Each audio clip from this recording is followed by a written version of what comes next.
Magandang araw! Welcome sa Araling Panlipunan 7. Sa video na ito ay ating tatalakayin ang unang aralin para sa ikalawang margahan, ang pag-usbong at pag-unlad ng mga sinaunang kabiasnan sa Asya. Sa aralin ito, ating tutuklasin ang mga katangian at konsepto ng kabiasnan, gayon din ang pag-usbong at pag-unlad ng ilan sa mga sinaunang kabiasnan ng Asya. Ang kabihasnan ay nagmula sa salitang ugat na bihasa, na nangangahulugang eksperto o magaling. Ang kabihasnan ay pamumuhay na nakagawian at pinauunlad ng maraming pangkat ng tao, maliban sa pamumuhay, kasama rito ang wika, kaugalian, paniniwala at sining. Mayroong mga batayang salik sa pagbuo ng kabihasnan. Ito ay ang mga sumusunod: organisado at sentralisadong pamahalaan, relihiyon, uring panlipunan, sining at arkitektura, at sistema ng pagsulat. Ang organisado at sentralisadong pamahalaan ay may sistema ng pamumuno. Ang relihiyon ay isang organisadong koleksyon ng kaugalian, paniniwala, at kultura na nag-uugnay sa sangkatauhan sa mga espiritual na bagay o pangyayari. Ang uring panlipunan ay ang estado o kinalalagyan o uri ng tao sa lipunan. Sa sining at arkitektura, may iba't ibang uri ng likha o ambag ng mga tao.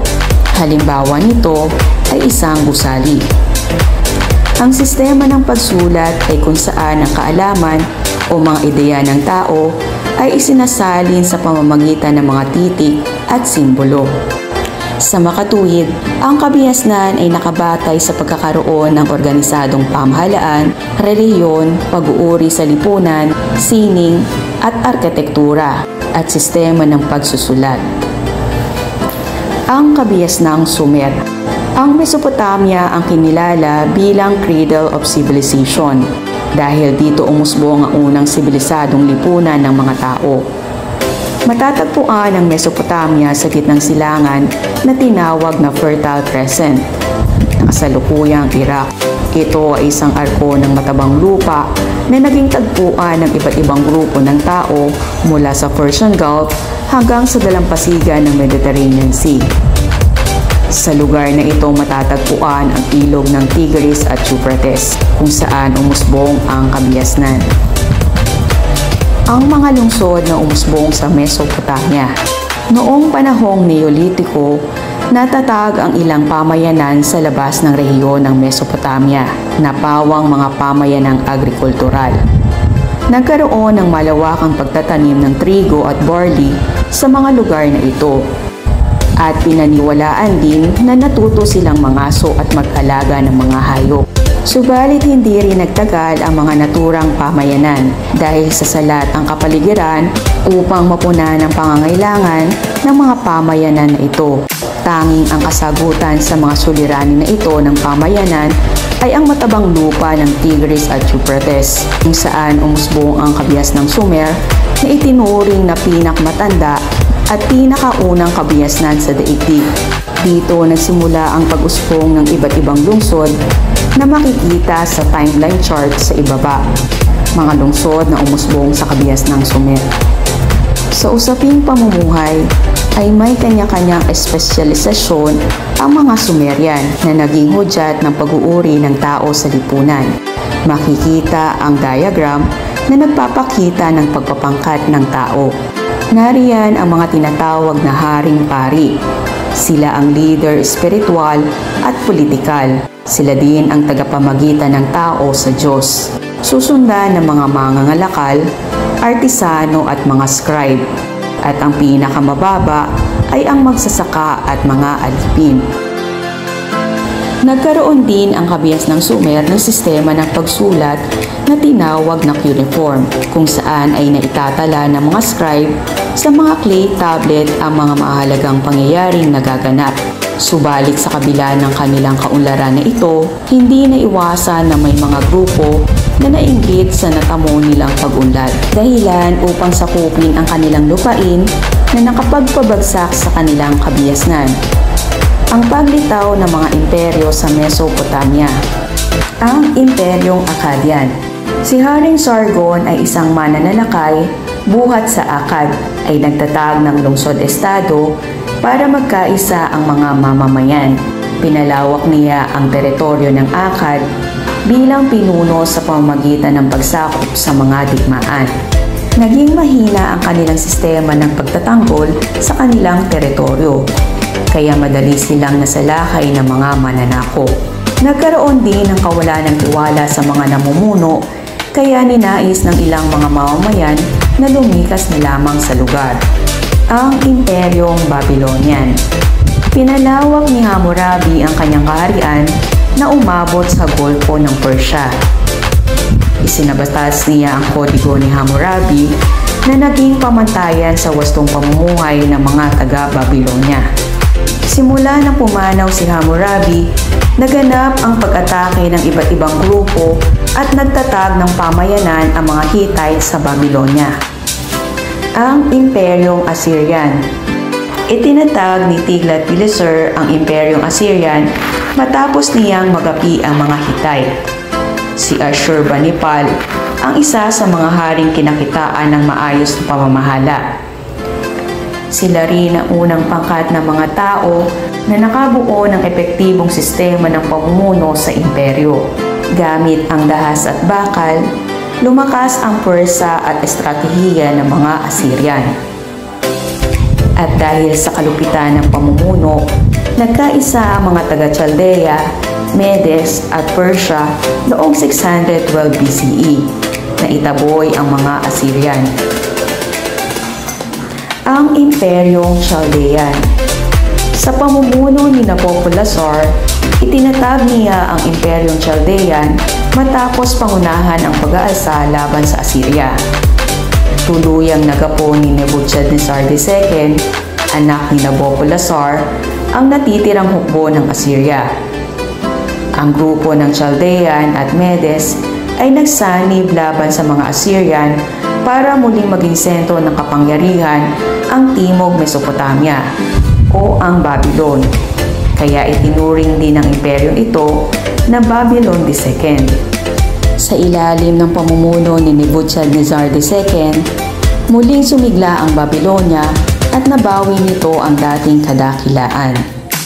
Sa pagkamatay ni Nebuchadnezzar II, mahihinang pinuno ang pumalit na naging dahilan sa pagtatagumpay ng hukbong Persyano na sakupin ito.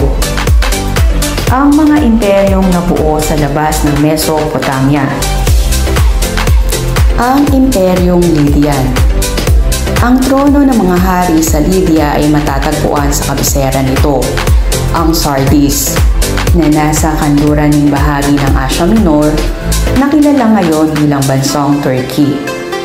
Si Croesus ay huling hari ng Lydia. Sa panahong ito, naging madali ang kalakalan dahil nagsimulang gumamit ng barya ang mga tao sa pagbili ng mga produkto. Noong mga 546 BCE, bumagsak ang kaniyang kaharian sa kamay ni Sirong Dakila ng Persia, ang mismong Siro na lumupig sa imperyo ng Babylonia pagkalipas ng ilang taon. Ang Imperyong Phoenician. Si Haring Ahiram ang pinakaunang hari ng Phoenicia. Sa kanila nagsimula ang konsepto ng kolonya. Naging istasyon o bagsakan ito ng kalakal at hindi kolonyang politikal.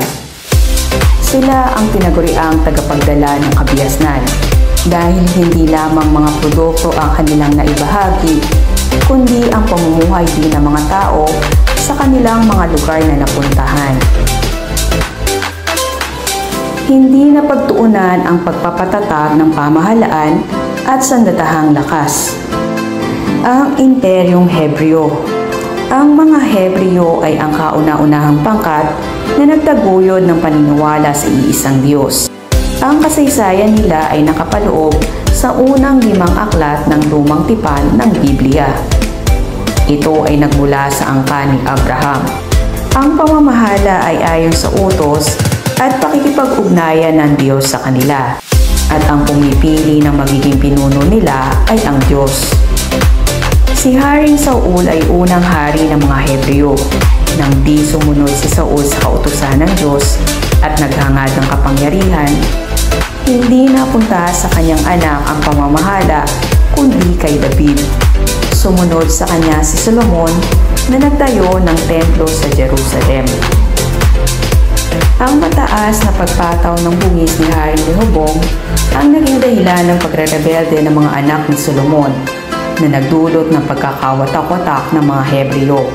Ayon sa Lumang Tipan, ang dahilan ng pagbagsak ng kaharian ay ang pagkakaroon ng iba't ibang Diyos ng Israel na dala ng maraming asawa ni Haring Solomon.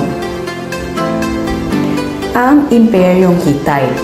Si Telepinos ang nagtatag ng isang malakas na militar na nagsimula ng Imperyong Hittite.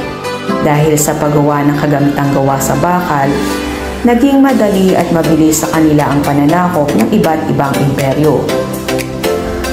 Pag-abuso sa pribilehiyo ng mga kamag-anak ng hari ang isa sa dahilan ng pagbagsak nito. Mas pinagtuunan ng pansin ang reliyon kaysa sa militar. Ang Imperyong Persian. Sa pangunguna ni Cyrus the Great, nagsimulang manakop ang mga Persian at napasailalim nila ang Medes at Chaldea ng Mesopotamia at ang Asia Minor.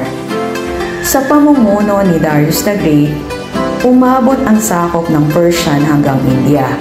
Nagdagdag ng mga satrapi sa imperyo kung saan bawat lalawigan ay pinamumunuan ng satrap na nagsilbi bilang tainga at mata ng hari. Nabigyang diin ang karapatan ng mga tao maging ang mga lupaing sinakop. Ang pagkakaroon ng mga satrap ng Persia ang naglinang sa konsepto ng sentralisadong pamahalaan. Isa sa mga itinuturong dahilan ng pagbagsak nito ay ang kawalan ng mahusay na pinuno at ang malawak na sakop ng teritoryo nito. Maraming salamat sa inyong pakikinig. Hangad ko na marami kayong natutuhan mula sa aking paksang tinalakay. Hanggang sa muli, paalam!